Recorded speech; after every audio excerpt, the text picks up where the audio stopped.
At long last, I can play N64 with the original controller and an awesome thumbstick.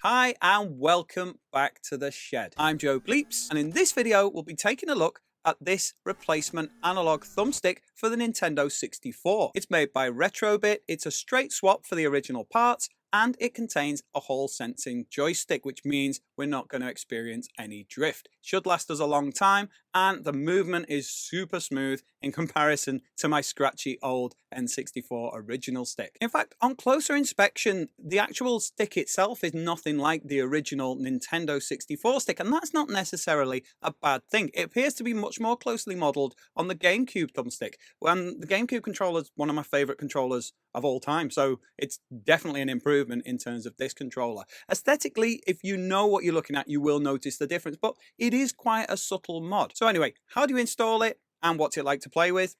Let's take a look. So what we've got here is the analog stick repair module for the original Nintendo 64 controller. So this is to retrofit in the old controller, which I was very fond of, but the analog stick in there was prone to just wearing out really badly. And I've tried all sorts of guides over the years for dismantling them, putting grease in there, cleaning them out.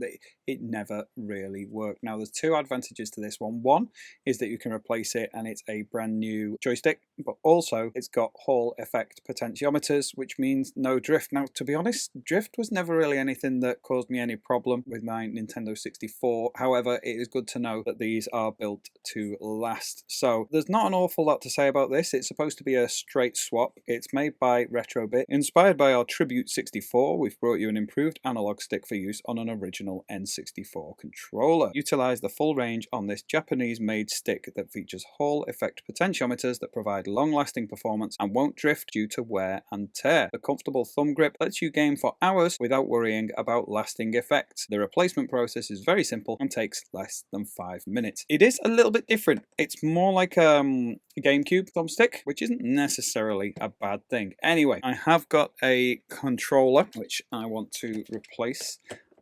It's one of my favorites to play with. However, you can see when I just move the stick around, it is kind of a little loose, and this is one that I have tried to dismantle and refurb, but when I'm moving it, it's just got a horrible kind of scratchy feel to it, and it's not particularly responsive. Best thing about this though is it's a non-destructive process. It's not like I'm cutting anything or anything like that. So although this is like a rare controller, it's better to have a rare controller that I can actually use and play with rather than just sits there because the thumbstick isn't quite up to the job. So we'll swap it out, but if I ever want to return it back to stock, it just should be a straight swap. So we'll take this out of the box first.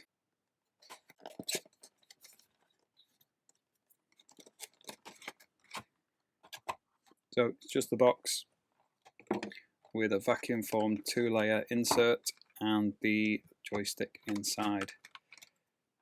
Not really anything else to talk about there. Now that it's out, there's like I don't know if you can see there, let's see. There's a slight scratch here, which is quite visible.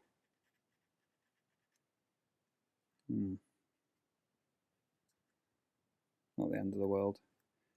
Yep, so the actual thumbstick itself feels nice and springy. It's very much like a GameCube thumbstick. And if you compare it to the original, like, there's quite a size difference and quite a colour difference as well. It's a bit of a lighter grey, but it actually is a decent match for the D-pad, so it should look all right in there. So what are we going to need to do? Well, basically looking at this, it's like we'll need to open this up. It's a while since I've opened one of these up, but I think they're fairly straightforward. We'll swap out the stick, plug this one in, put the screws back in and put it together in theory. Let's see. So to open this up, we have got a lot of screws, 1, 2, 3, 4, 5, 6, 7, plus 2 smaller ones in there, and these are all Phillips head screws. Depth wise, they're not too bad, they're quite easy to get at, so we'll just take all of those out first.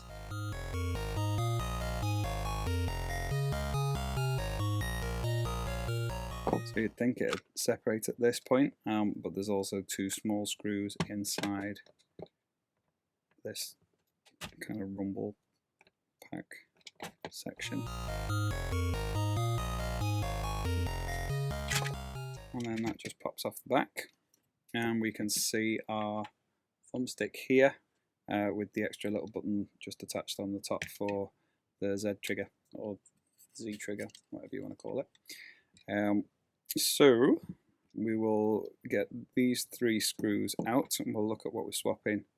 And you can see that that just attaches there. And this also features the clip to attach that there. So we'll just pop the button off here like that, just move that out of the way. Get these 3 screws out. And then this lifts out of the way and you just simply have to unplug this little port here, bring that around there, give it a little wiggle and a pull to get that out. And while we've got that out, we'll do a little bit of a side-by-side comparison. So this has got like a clear plastic back on it, which is kind of cool. But obviously you won't see that when it's all together. Top surface is still grey, and you can see that the size of the thumbstick is significantly bigger, but it's still, because it's like the GameCube one, it's very much Nintendo-y anyway. Right, let's get that in there. So we'll pop this one to one side, drop that in place. I think I'll put the screws in before I attach the cable, maybe. Let's just put, I think probably easier while I've got that maneuverability to just line up the cable and put it in place. We had that one there like that, so it's got the, right, okay, the side with all the little holes in the wires, and there's this side which is the plain side. So we want the plain side facing up, and that'll just slide in position, he says.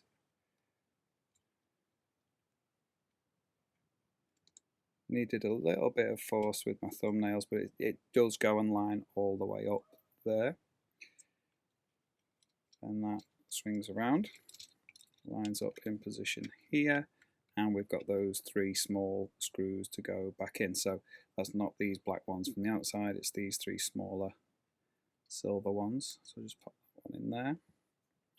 Remember, when you're screwing into plastic or anything really, undo it until you feel a little pop, and then fasten it. And then that way you're using the same thread that was there before and you're not cutting out excess plastic. The holes are all well lined up. Don't over tighten them, just make sure they're fairly firmly in place.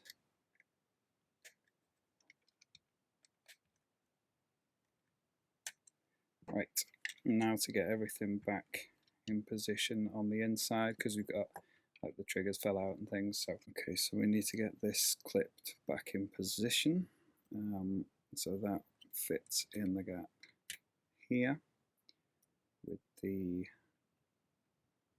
bit on there too. Let's try and get all that lined up neatly. Are we going to need a spudger? I think we're okay. Then we've got our shoulder buttons. L and R in there. The top goes back in place. Just make sure everything is correctly aligned, particularly the pivot points on the shoulder buttons. Everything seems to fit okay, and they kind of engaging all right. So we'll start to get these black screws back in.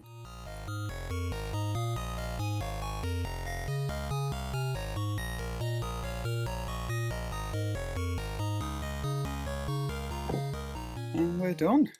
And it actually looks the part. I thought it was going to look a little bit odd with the larger thumb grip, but I think it looks really nice. So yeah, looking at that compared to my old tired one, just feeling the scratchy, rickety movement there and the smooth, controlled movement here, I think that's going to be really good.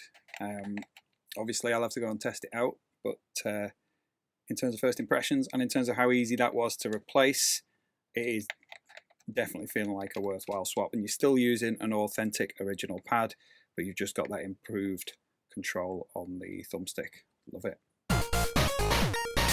And that's it. It is a great little upgrade. It's a very subtle aesthetic mod. You're not really going to notice much difference unless you're very familiar with the Nintendo 64 controllers.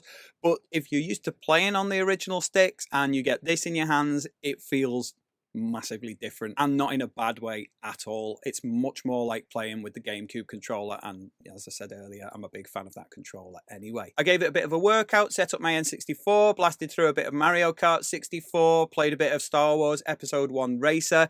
The level of sort of finesse in terms of the movement on the analog stick is really great. It felt much more modern, even though I was playing older games with the original controller.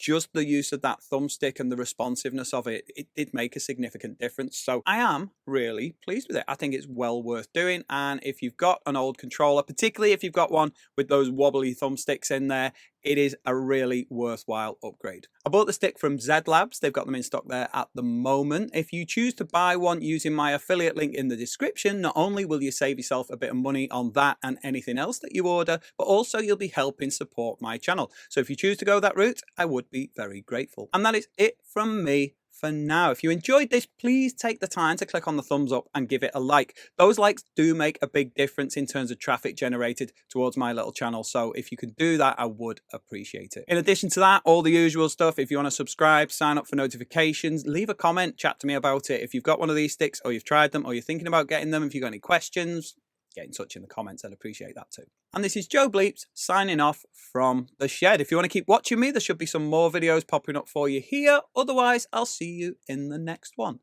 Bye.